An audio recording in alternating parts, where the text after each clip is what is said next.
You know, maybe the worst enemy of prayer, maybe it isn't that we do it poorly.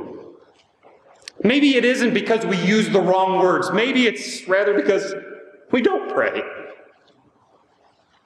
We sample the bread and fail to talk. Francois Fenelon said, of all of the duties commanded by Christianity, none is more essential but more neglected than prayer. Is it just hard for us to accept that God chooses to be affected by our prayers? Is it that we think He is so powerful and so majestic that He's beyond His choice to be affected by what I ask? You know, after reading this portion of Joshua's story, I am convinced more than ever before that prayer exerts an influence upon God's actions. Now, I know you're asking, why is God this way? And I got to tell you, it's not above my pay grade.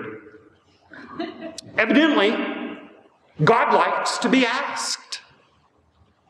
He does not need our wisdom. He doesn't need our insight.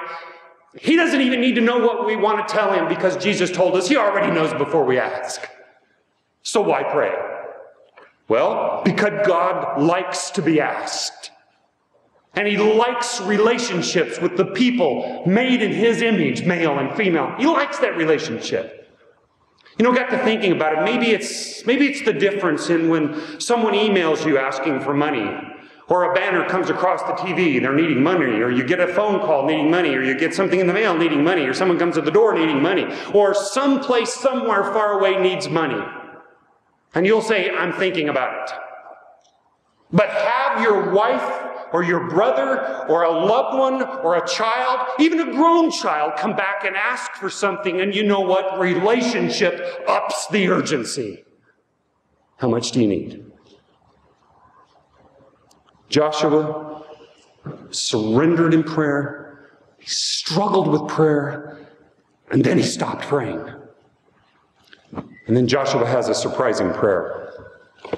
I'm getting closer.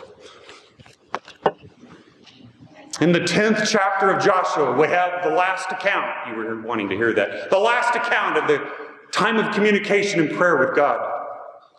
The day is wearing long, and the battle against the Canaanites is going well, and the job at hand is not finished. They are to get rid of them all. And Joshua feared that at the sun set, that his enemies would escape. Oh, and they were on the run at this point, running down the road. And so in chapter 10, verse 12, you got to see the scene. Joshua said to the Lord, in the presence of Israel, catch that, it's Joshua. It's all of the people there of Israel, because those from Canaan can't be heard except their footsteps running down the road. And it's God there. And he says it in front of the nation. He says, O sun, stand still over Gibeon. O moon, be motionless over the valley of Ajalon.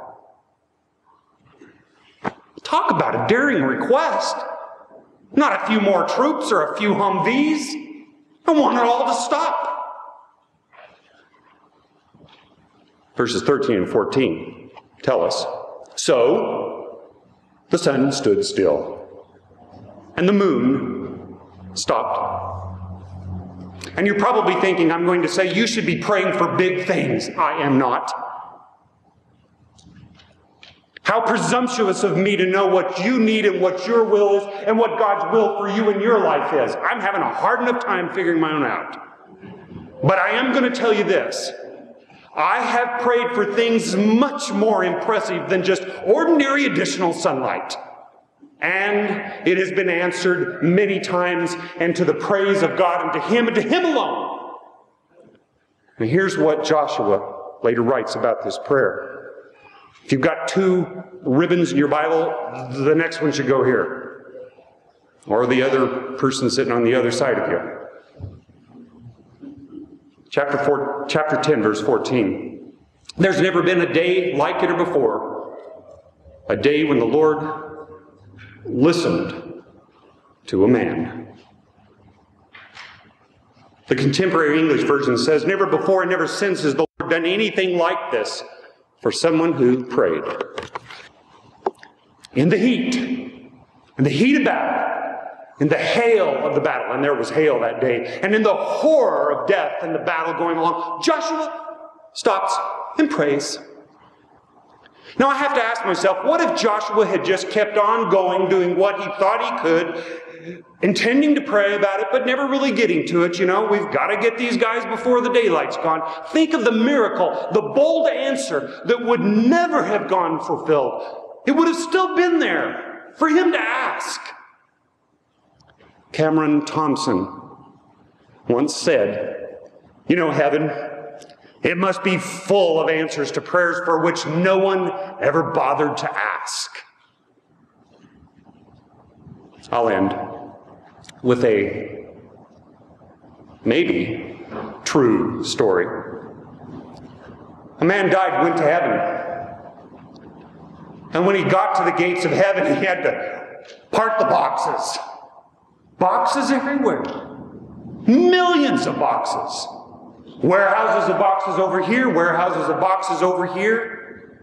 In fact, there were boxes all around the tree of life. Almost couldn't see the tree.